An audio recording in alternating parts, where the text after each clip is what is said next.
Hi there, good morning, good afternoon, and good evening. So on this video, let's talk about how to change your username on TikTok quick and easy. So the first thing I want you to let you know that if you're using an Android device or Samsung devices, the practice for this one is basically the same, even though I'm using an iOS right here. Next up, I want you to first check on your update. Basically, if you have any software pending updates, please update them by simply going on settings right here for iOS, click on general right there, go for software update.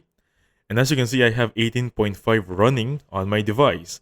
That means I have the latest version as of now available for the iOS the moment I'm recording this video.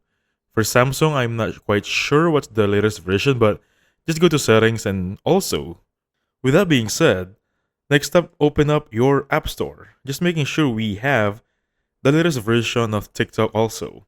Once you're good to go, simply open it up and wait for it to log in. I'm using my dummy TikTok account for this one, so go to profile. In the profile section, you're gonna see the word edit. Click on edit right there, and you're gonna see right here the username. So just take note, usernames can only contain letters, and then you can only change your username every 30 days. Please take note about that one, you can only change it every 30 days or at least a month. Alright? So once you change save, click on save, and you'll be good to go. And that's it. So thank you so much for watching. I'll catch you guys on the next one. Goodbye for now.